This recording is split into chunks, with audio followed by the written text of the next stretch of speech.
ना क्रैट का तो जीके के लिए अपने ये करेंगे। एक तो चीज़ क्या है कि अपने हर वीक का जो जीके है उसको अपने एक वीक में निपटा देंगे। तो अपने मंडे, ट्यूसडे, वेडनेसडे, थर्सडे ये 4 दिन अपन जीके को पढ़ेंगे और जो फ्राइडे, सैटरडे, संडे उसको अपने रिजर्व कर रहे हैं किसके लिए, रिवीजन के लिए। और साथ में जो भी अपना टॉपिक होगा ना उसको अपने ऐप पे टेस्ट करेंगे, ठीक है। अब मैंने अभी क्या बताया था तुमको कि जब भी अपने कोई चीज़ याद कर रहे हैं या फिर जब भी अपने कोई चीज़ स्टोर कर रहे हैं, जैसे कंप्यूटर में क्या है 0-1 की फॉर्म में स्टोर होता है ना, हमारा जो माइंड है वो कैसे स्टोर करता है, पिक्चर्स की फॉर्म में। जैसे कि मैंने अभी एग्जाम्पल दिया कि मैंने बोला चूहा, तो हमारे दिमाग में क्या आया, इमेज आई ना चूहे की, एक ब्लैक कलर का कोई जानवर है वो चूहा बैठा है घर पे। मैंने बोला शेर, तो शेर की क्या आई है, इमेज आ गई तुरंत। मैंने बोला मच्छर, मच्छर की भी इमेज आ गई, ठीक है। या फिर मैंने बोला एग्जाम्पल लेते हैं एलईडी। अब एलईडी कोई दिमाग में इमेज है ही नहीं, तो ब्लैंक आया ना, कुछ भी नहीं आया क्योंकि इमेज ही नहीं है। तो हमको जब भी कुछ जीके का याद करना है ना, तो एक इमेज बनानी है, कोई भी चीज़ अपने को सोचना है कि अच्छा ये चीज़ इसकी इमेज है और वो उसी फॉर्म में अपने याद कर पाएंगे, ठीक है। एक चीज़ और मैं तुमको रिपीट कर दूँ कि जीके को पढ़ने का एक सबसे इंपॉर्टेंट क्या चीज़ है कि हम उसको कम से कम 4 बार पढ़ें। नहीं तो होगा क्या कि जैसे सवाल आया कि नोबेल प्राइज किसको मिला, ठीक है। अब अपने को ए बी सी डी में ना 2 ऑप्शन तो अपने रूल आउट कर देंगे, लेकिन 2 में अपने को कंफ्यूजन रहेगा कि सी है या डी है। क्यों? क्योंकि अपने ने उसको अच्छे से पढ़ा ही नहीं है। एक बार देखने से फिर भी कंफ्यूजन रहेगा और दिमाग कहेगा डी होगा या डी होगा। और जीके का एक पक्का रूल है कि जो माइंड, अगर आपने एक बार भी किसी चीज को पढ़ रखा है ना, तो अगर पहली बार जो दिमाग बोल रहा है सी, तो सी ही आंसर है उसका, डी नहीं है। जैसे माइंड बोलता है ना नहीं डी होगा, वो कंफ्यूजन के लिए। जो पहला है ना, जैसे मान लो सवाल आया कि नोबेल प्राइज पहली बार किसको मिला, अब पहली बार क्या आया अपने दिमाग में, रविंद्रनाथ टैगोर, वो सी ऑप्शन आया दिमाग में, तो सी आंसर होगा उसका। बाद में माइंड बोल रहा है नहीं डी हो सकता है, वो सब कंफ्यूजन अगर एक बार पढ़ रखा है तो, ठीक है। तो जो चीज क्वेश्चन देख के पहले अपने स्ट्राइक करे वही आंसर है, उसको चेंज नहीं करना।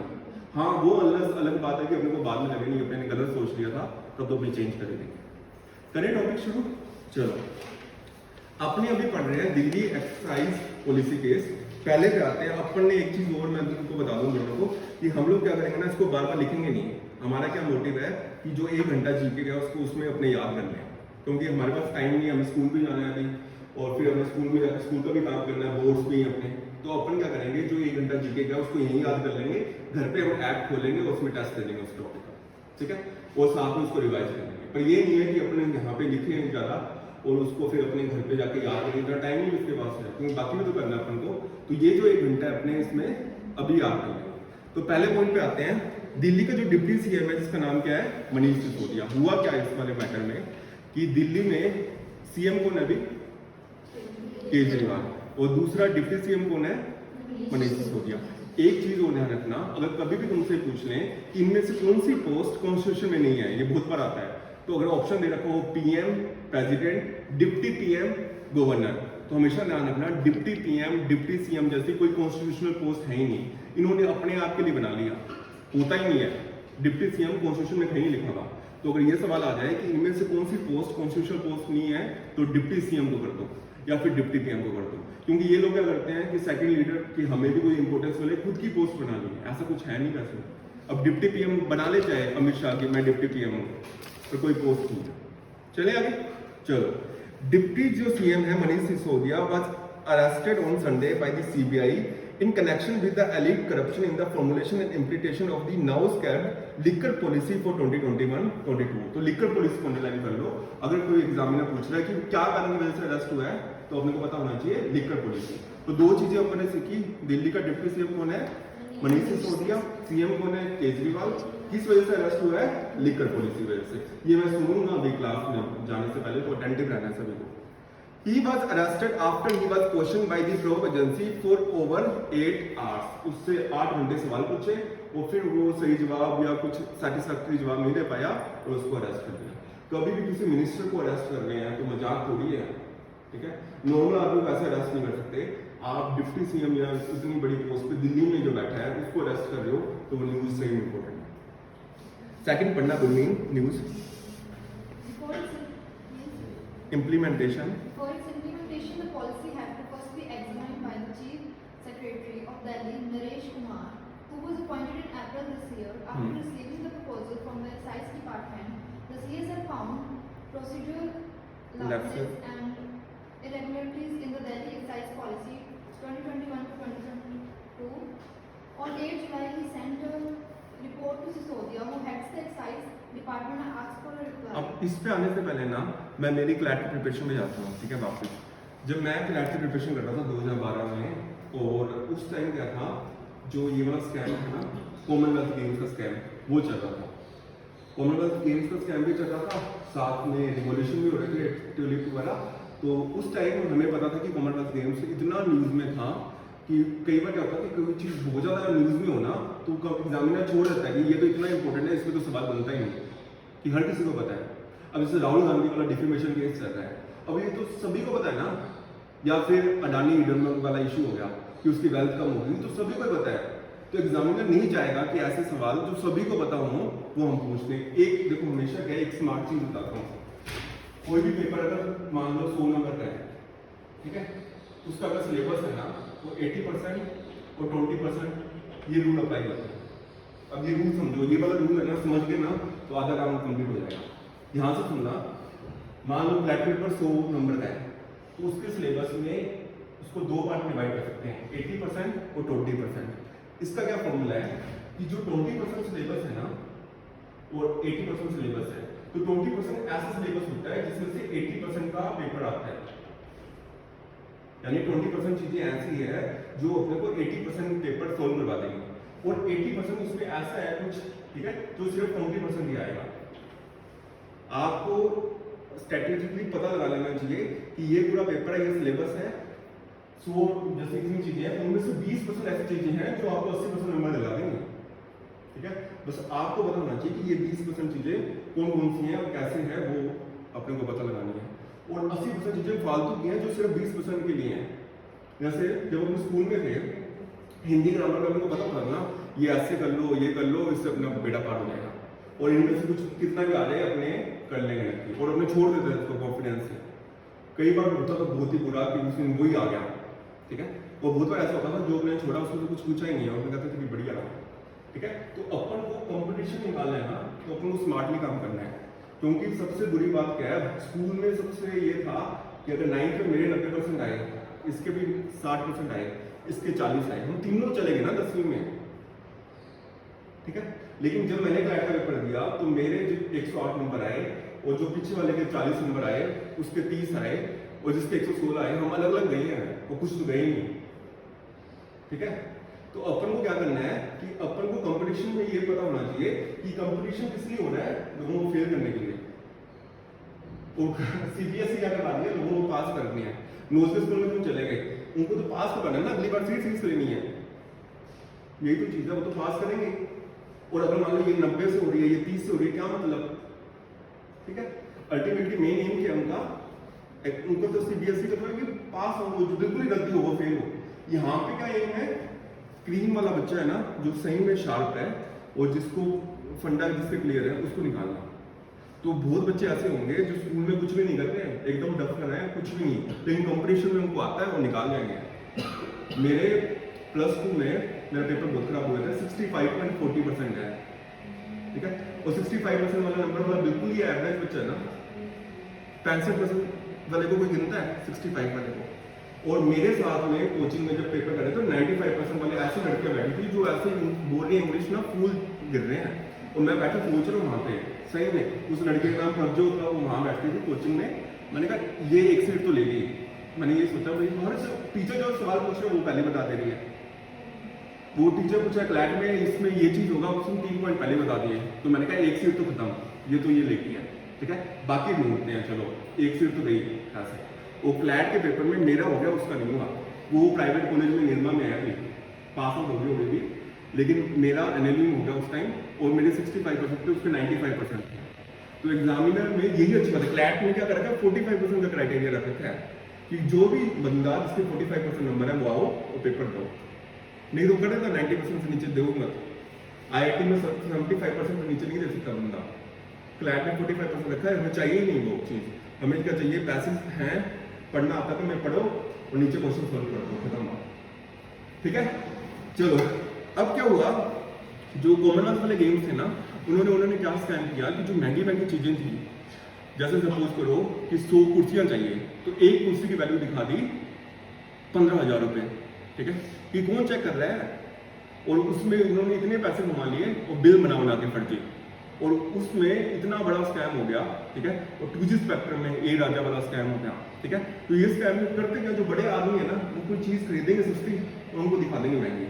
ऐसे लिकर पॉलिसी में क्या हुआ, जब ठेके बांटने की बात आई या फिर जब ये पॉलिसी थी, तो उसने उन लोगों को दे दिए जिन्होंने उतनी बिड लगाई नहीं, जो जस्टिफाइड ही नहीं था, और गवर्नमेंट को उससे नुकसान हो गया। तो उसके लिए सीबीआई इस पे छापा मारती है। आगे बढ़ते हैं पढ़ना। ऑन द बेसिस ऑफ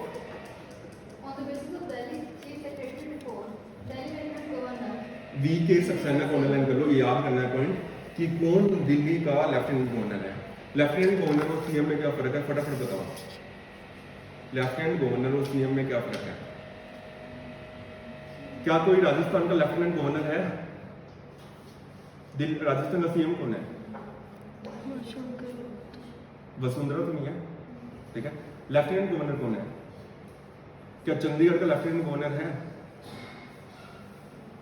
कौन होता है लेफ्टिनेंट गवर्नर? पता ही नहीं लेफ्टिनेंट गवर्नर कौन है। सो स्टेट और यूनियन टेरिटरी में क्या फर्क है? हाँ, क्या फर्क है स्टेट और यूनियन टेरिटरी का? ये तो पता होना चाहिए। स्टेट क्या है?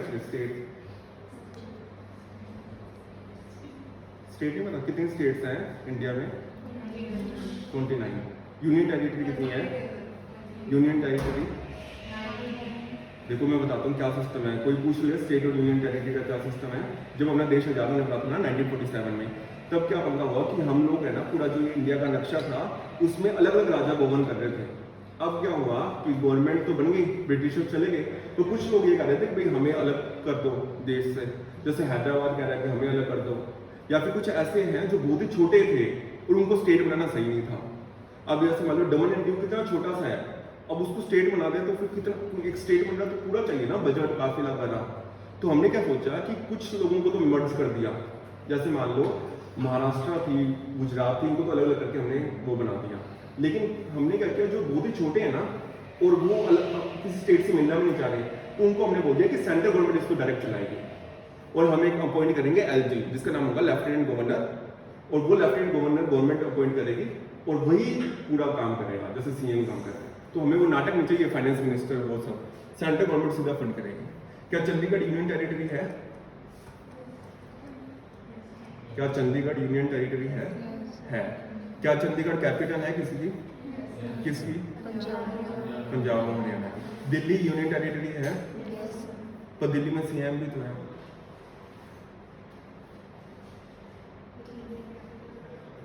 इंडिया की कैपिटल है, तो इंडिया की कैपिटल का राजा तो मोदी है। दिल्ली को स्पेशल स्टेटस की बात हो रही है, उसमें क्या है, तो ये जो चीज़ है ना, जैसे क्या था, दिल्ली शुरू से ही एक ऐसी थी, वो ना तो ज़्यादा बड़ा है और ना ज़्यादा छोटा है, तो हमने उसको यूनियन टेरिटरी क्या बोलते हैं, स्टेट वाला दर्जा दे दिया। लेकिन अभी भी कुछ चीज़ें हैं, जैसे पुलिस उनके पास नहीं है, ठीक है, तो मिक्स टाइप का है। अब कई लोग तो कहते हैं कि दिल्ली स्टेट है जैसे, तो उसको यूनियन टेरिटरी में नहीं कंसिडर करते, ठीक है, लेकिन वहाँ पे लेफ्टिनेंट गवर्नर का भी है सिस्टम।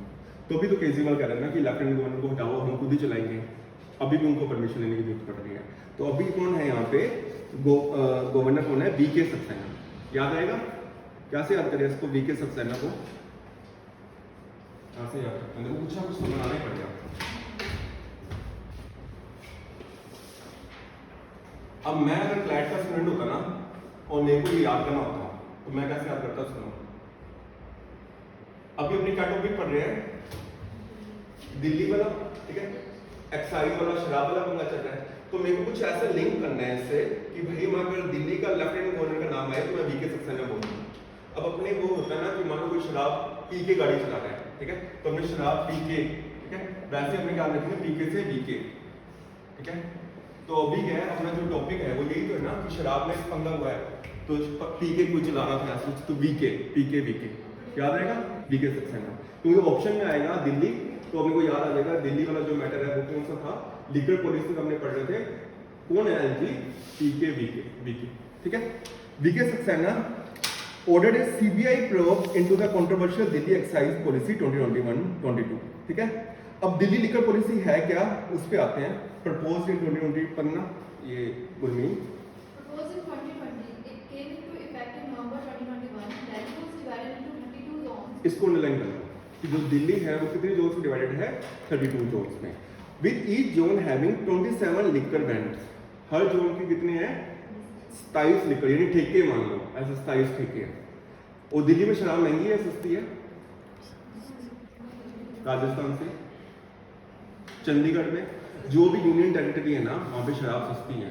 एक एनएलयू खुला है अभी, कौन सा वाला, जो जीएनएलयू ने खोला है सिलवासा, वो यूनियन टेरिटरी टाइप में आता है। वहाँ पे नो टैक्स है, कोई भी टैक्स नहीं लगता शराब पे, 0%। तो शराब सबसे सस्ती कहाँ है, वहाँ पे। तो कोई भी बच्चे अगर उस एनएलयू में जा रहे हैं तो कोई 0% टैक्स है, यानी जो शराब यहाँ पे 1000 की मिल रही है वहाँ वो 400-500 की मिलेगी सिलवासा वाले एनएलयू में। चलें आगे, चलो आगे अपन पढ़ते हैं। It also mark the exit of the government from selling liquor, only private liquor shows run in the city and each municipal ward had 2-3 events. एक चीज ठेका कैसे मिलता है पता है शराब का, किसी को लेना हो तो नहीं पता। शराब का ठेका क्या है, लॉटरी के थ्रू मिलता है। उसमें क्या है, आपको अप्लाई करना पड़ेगा, कुछ फीस है, जैसे मान लो मैंने अप्लाई किया, एक अमाउंट में कुछ पे करनी पड़ेगी। अगर वो नहीं मिला ना तो भी वो अमाउंट जाएगी। वो अमाउंट है ऐसे 20-25 हज़ार रुपये के, यानी 30,000 रुपये मैंने पे कर दिए, लाख लोग पे करेंगे 30-30 हज़ार, या 1000 लोगों ने फॉर्म भर दिया। गवर्नमेंट को 2 ही ठेके देंगे, गवर्नमेंट बोलेगी आज इसको और इसको ठेका दे दिया हमने, बाकी सब जो 30-30 हज़ार रुपये लिए ना वो गवर्नमेंट खुद खा लेंगे। तो सबसे ज़्यादा कमाई लिकर में ही है जो गवर्नमेंट कर रही है, बाकी सबसे कोई कमाई थोड़ी है। कितने खर्चे हैं, गवर्नमेंट को सैलरी देनी है, पेंशन देना है, कहाँ से आएगा। तो शराब पीने वाले ही लोग हैं जो देश चलाते हैं। आगे बढ़ते हैं, अपन सीबीआई के बारे में पढ़ेंगे, फटाफट से पढ़ना। The CBI was established as special police establishment in 1941 to investigate cases of corruption. ध्यान रखना, देश आजाद हुआ उससे 6 साल पहले सीबीआई बन गई थी, ठीक है। बीच में जब मेरे को कोई पूछता था ना कि भाई आपको क्या बनना है 10 से थे, तो बीच में ये भी आया कि सीबीआई ऑफिसर बनेंगे। तो मेरे को वो था कि फिल्मों में आता है ना, कार्ड दिखा का ID, CBI officer, you are under अस वो वाली चीज। तो वो कुछ बनना हुआ ही सीबीआई पर। तो later Santhanam committee on prevention of corruption establish CBI 1967। इसको अंडरलाइन कर लो। जो सीबीआई शुरू में क्या थी, स्पेशल पुलिस एस्टैब्लिशमेंट थी, लेकिन जब प्रिवेंशन ऑफ करप्शन के लिए 1967 में कौन सी कमेटी ने रिकमेंड किया इसको, सनातन कमेटी, याद आएगा, सनातन कमेटी, ठीक है। आगे बढ़ते हैं। Note A statutory body but it delivers it's power from Delhi special police establishment act 1946। कहां से सीबीआई को पावर्स मिली है सारे, वो ये एक्ट है Delhi special police establishment act 1946। एक पॉइंट मैं तुमको बता दूं, जो अपन लॉ पढ़ने वाले हैं ना उसमें कितनी ताकत है वो सुन लो। हमारे सीनियर थे अभी अनुराग वर्मा, वो मेरे जब मैं एनएलयू में था ना तो उसके साथ वाले रूम में ही वो रहते थे, ठीक है। उनका बहुत टाइम से कोई पेपर निकल नहीं रहा था, अचानक से उनका निकल गया बिहार जुडिशरी, अभी पिछले 4 महीने पहले की बात है। और वो वीडियोस वगैरह डालते हैं स्टेटस पे, वो गाड़ी में जा रहे हैं, ठीक है, सैल्यूट मार रहा है पुलिस वाला, गेट खोल रहा है, वो अंदर जा रहे हैं पूरा। यानी कि कोई भी अगर इज्जत नहीं है ना अपनी, कोई भी, ठीक है, या अपने को कोई कुछ भी नहीं पूछ रहा। एक पेपर ऐसा है जो उसके बाद भी जो जिनके पास पावर है ना वो लोग सैल्यूट मारने लग जाते हैं। पुलिस वाले किससे डर रहा है, उसको पता है भाई ये जज है, अगर इसने बैंड बजा दी ना हमारे तो हम गए, ठीक है। तो जो चीज़ इस पावर में है वो किसी में भी नहीं है। हम लोग पिछले वाले कोचिंग में थे तो एक लड़की थी युक्ता, उसकी मम्मी जज है, ठीक है। तो वो क्या है, वो आई ना वहाँ पे, तो कोचिंग में वो टीचर्स थे, उस टाइम डॉक्टर आ रहे हैं, इंजीनियर आ रहे हैं, वो अपनी सीट नहीं छोड़ रहे, लेकिन वो आए ना सब खड़े हो गए, बाहर तक छोड़ने जा रहे हैं। तो अभी भी जो इस प्रोफेशन में पावर है ना, टीचर की जो कुछ कोई भी ले लो वो उसके आगे कुछ भी नहीं है, जो जुडिशरी में पावर है, ठीक है। और उसके लिए मेहनत सही में बनती है, क्योंकि अगर आप कहीं पे जा रहे हो, लोग अपनी सीट छोड़ दें, उसके ऊपर क्या है, ठीक है। और तो ये वाले जो पोस्ट है ना, ये सबसे सुप्रीम है सही में। सीबीआई में अपन ने क्या सीखा कि 1941 में इसको स्पेशल पुलिस एस्टेब्लिशमेंट माना अपन ने, और सनातन कमेटी ने 1967 में इसको क्या कर दिया, प्रिवेंशन ऑफ करप्शन में दे दिया, ठीक है। आगे नेक्स्ट पेज पे आओ। डायरेक्टर जनरल का नाम याद है कर लो, सुबोध कुमार जायसवाल, ये याद रखना है, ठीक है। सुबोध कुमार जायसवाल। पहले डायरेक्टर जनरल थे डीपी कोहली, ये छोड़ दो, फर्स्ट वुमेन इसको काट दो। हेडक्वार्टर को याद कर लो दिल्ली, ठीक है। State give consent to CBI for carrying out investigation under section 6, ये भी याद करना है, कि जैसे मान लो राजस्थान गवर्नमेंट को ये लग रहा है कि ये वाले मैटर में सीबीआई की जांच होनी चाहिए, तो कौन से सेक्शन के हिसाब से वो उसको इन्वेस्टिगेशन करने के लिए अलाउ करेगी, सेक्शन 6 को, ठीक है। 8 states have withdrawn consent with Mizoram being the first one। ये भी याद करना है कि कौन सी स्टेट है जिसने पहले ये बोल दिया कि हमें इन्वेस्टिगेशन वगैरह नहीं करवानी सीबीआई से, मिजोरम, ठीक है। CBI is nodal agency which investigates on behalf of India for inter. इसको भी स्टार्ट कर लो, इसी टॉपिक को पढ़ेंगे अपन, तो मीमांसा होता है।